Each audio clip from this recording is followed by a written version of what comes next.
Eu sou a professora Karine Thiers, eu sou biotecnologista pela Universidade Federal do Ceará e também mestre e doutora em bioquímica pela mesma universidade e estou agora estagiária em licenciatura em Ciências Biológicas no Colégio Jean Piaget.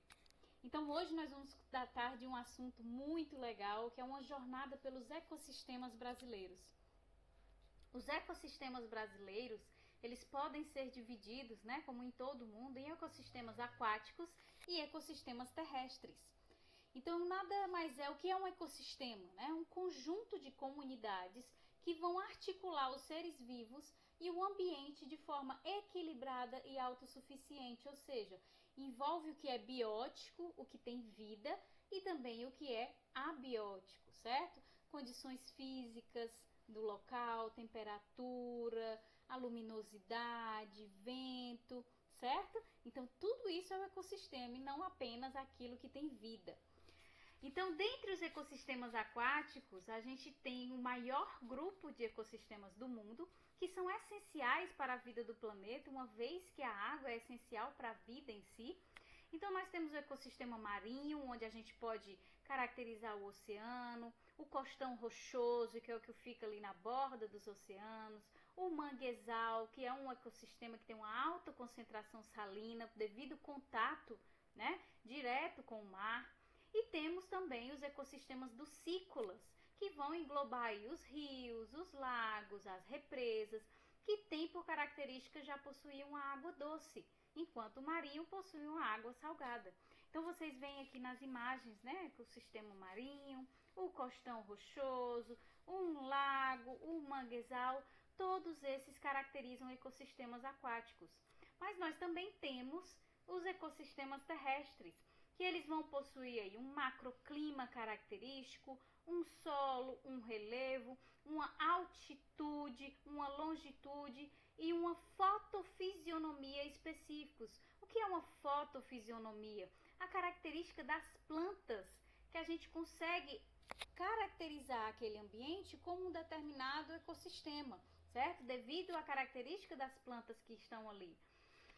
Então, esses ecossistemas eles se perpetuam ao longo do tempo e nós temos entre os principais no Brasil a Amazônia, a Caatinga, o Cerrado, a Mata Atlântica, a Mata dos Cocais, o Pantanal, a Mata de Araucárias e os Pampas.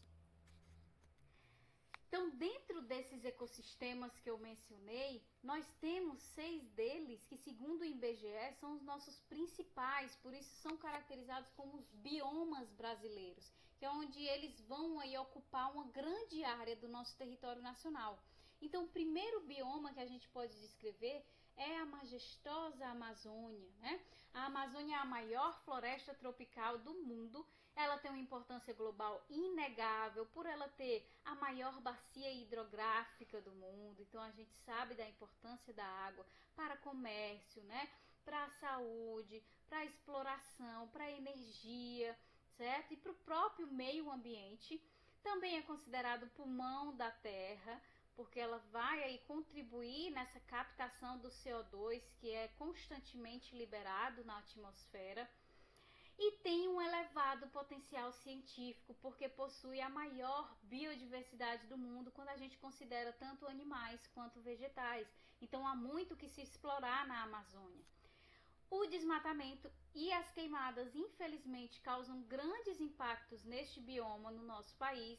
E por essas razões existem inúmeras iniciativas de conservação e de desenvolvimento sustentável. Uma área com tamanha importância, essa importância hidrográfica que eu mencionei, o potencial científico, nós não devemos deixá-la ser destruída pelas ações antrópicas, as ações causadas pelo homem. Então é uma área que tem uma elevada biodiversidade, considerando tanto animais e plantas, a maior de todo o mundo.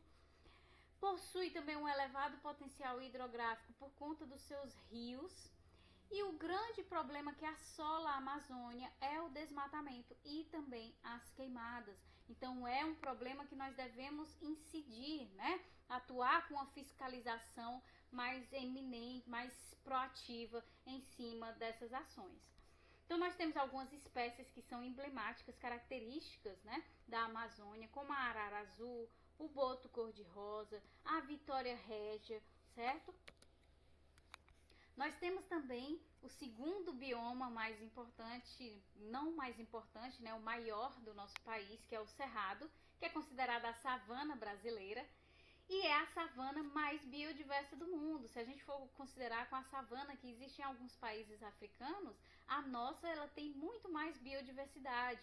E também possui um alto potencial hídrico, sua flora é adaptada ao fogo e aos solos ácidos.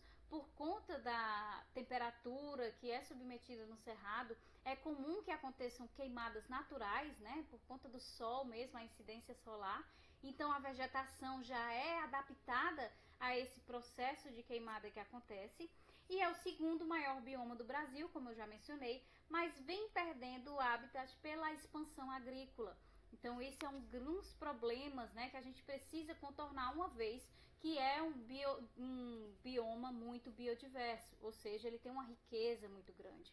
Por isso há estratégias de conservação e de uso sustentável. Então tem uma biodiversidade única, a gente tem muitas espécies endêmicas do cerrado, a nossa savana brasileira. É a savana mais rica em biodiversidade do planeta e a terceira em biodiversidade do Brasil, certo? Só perde para a Amazônia e para a Mata Atlântica. Tem adaptações notáveis no solo e nas plantas que são resistentes ao fogo e ao ácido.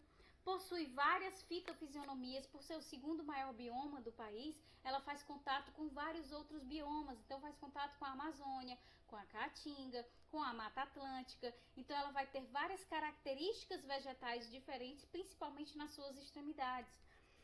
E os desafios urgentes incluem aí tentar conter a expansão agrícola, fazer isso de forma mais sustentável e a perda de habitat da sua biodiversidade. Algumas das espécies principais, mais conhecidas do cerrado é o lobo-guará e o ipê amarelo. O terceiro bioma que nós podemos falar é a caatinga, né? A caatinga ela possui flora e fauna adaptadas às condições áridas, que é o que a gente chama de xeromorfismos, que são adaptações para se proteger contra a falta de água.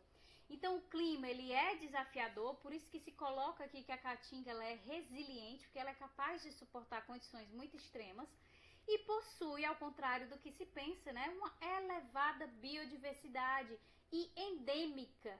O que isso significa? Que é característica somente desse bioma. Então a desertificação e a escassez hídrica são desafios a ser contornados nesse bioma para sua manutenção, e existem iniciativas de exploração científica dessa biodiversidade e também a valorização da cultura local. Então nós temos aqui como características principais da caatinga a adaptação. Nós temos a flora e a fauna resistentes a essa escassez hídrica, que é o que a gente chama do xeromorfismo. Nós temos os desafios para combater a desertificação, a seca, os solos arenosos e pedregosos que não são muito férteis. E algumas soluções sugeridas é realizar o extrativismo sustentável e favorecer também um contato cultural com a região, com as pessoas que habitam essa região. Algumas espécies características são o tatu-bola, o soldadinho do Araripe, o mandacaru e o xique-xique. O quarto, só trocar de lado aqui, o quarto bioma principal do nosso país, né, não principal, mas o quarto que nós vamos trabalhar, é o bioma da Mata Atlântica, que é muito exuberante, mas foi o que ao longo do tempo foi o mais castigado, né, por conta do processo de urbanização. Então a Mata Atlântica ela possui importância histórica e ecológica e atualmente possui uma pequena área valiosa remanescente que protege a zona costeira com muitas espécies endêmicas, ou seja, características apenas da Mata Atlântica. A urbanização e o desmatamento foram e são grandes ameaças. Portanto, os projetos de restauração florestal e de conservação são de extrema importância. Pela Mata Atlântica ficar localizado na região costeira, no momento em que o Brasil começou a ser colonizado, ela foi o primeiro bioma que foi mais degradado, que foi mais destruído, porque as pessoas iam chegando, a urbanização ia acontecendo e só havia a derrubação, a destruição da floresta. Então, hoje em dia, se há mais cuidado nesses projetos, né? Há projetos de restauração, com replantação de árvores, para a gente tentar manter esse bioma. Tem uma biodiversidade muito rica, né? É a maior biodiversidade de fauna do Brasil, ou seja, só de animais. A Amazônia é a maior biodiversidade se nós considerarmos plantas e animais, ok? Então, na Mata Atlântica, nós temos um elevado número de espécies endêmicas. Também possui um elevado potencial hídrico, como a Amazônia e o Cerrado, e abastece boa parte da população brasileira. E as ameaças que continuam, permanecem, é a urbanização e o desmatamento, né, para poder ir abrindo espaços para a entrada das pessoas. Então, são espécies muito importantes da Mata Atlântica, o mico-leão dourado, a onça-pintada, o pau-brasil, que são, né, essas duas aqui, principalmente espécies consideradas em extinção. Então, seguindo, a gente tem o quinto bioma, que é o Pantanal, que é o que a gente chama de paraíso alagado. O Pantanal, ele é a maior planície alagável do mundo. Sua importância para a biodiversidade também é enorme. No entanto, a pecuária extensiva e a pesca predatória são ameaças predominantes. Nesse sentido, estratégias de conservação e de turismo sustentável têm sido foco do uso sustentável desse bioma. Então, nós temos uma biodiversidade exuberante, com uma riqueza de espécies aquáticas e terrestres. O solo, após o período das cheias, né, que ele fica inundado, é um solo muito rico, muito fértil. Temos os desafios ambientais, a gente tem a pecuária, que vai ocupando os espaços, tem a pesca predatória, que ameaçam o bioma. E o ideal, a ideia principal, é a realização do turismo sustentável, que seria uma alternativa para a conservação da região. Então, nós temos como espécies marcantes o jacaré do Pantanal, a ariranha, o tuiuiu, a figueira. E, por fim, o último bioma que nós temos são os campos sulinos, ou chamados pampas. Os pampas possuem uma vegetação rasteira, gramíneas mesmo, e uma fauna adaptada a essa vegetação. A expansão agrícola, né, assim como no Cerrado, no Pantanal, é uma ameaça, né? A gente tem iniciativas de conservação e também de valorização da cultura gaúcha, como lá na Caatinga a gente tem a valorização da cultura nordestina. E a área do Pampa é uma área muito significativa no nosso país. Então, a gente tem as principais ameaças à expansão agropecuária. A gente sabe que a região do sul é uma região que tem grande potencial agropecuário, então acaba ocupando muito essas regiões e precisa realizar o desmatamento, até mesmo as queimadas de extensas áreas rurais para colocar o gado. Vegetação, a gente tem campos de gramíneas que são nativas da região, então a gente pode também dividir esses campos dos pampas em campos sujos, entre aspas, né, que são aqueles onde a gente encontra a presença de arbustos, e campos limpos, que são aqueles sem arbustos. O clima já vai ser o mais ameno do nosso país, é um clima temperado, e também possui um elevado potencial hídrico, tá? E para o potencial hidrelétrico e também de navegação. As espécies típicas são o quero-quero, o veado campeiro, a ema, o capim dos pampas. Então, a preservação dos ecossistemas brasileiros é um compromisso de todos nós. Ficou claro a importância, a biodiversidade que existe em cada um deles. Então, é importante conservar a todos. Então, a conservação dos biomas brasileiros é fundamental, uma vez que fazem parte da produção agrícola, da pecuária, do turismo, da regulação do clima e da oferta de água do Brasil.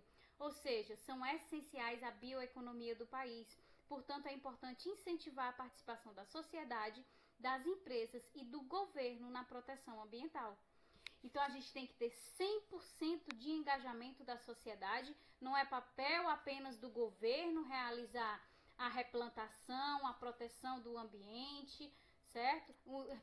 Colocar unidades de conservação. Também é papel da sociedade em si fazer parte desse processo. E o caminho sustentável é o melhor que existe para que a gente desempenhe um compromisso contínuo com a nossa natureza, com o nosso país, para que a gente não perca essa biodiversidade. Ou seja, o futuro dos ecossistemas brasileiros depende apenas de nós.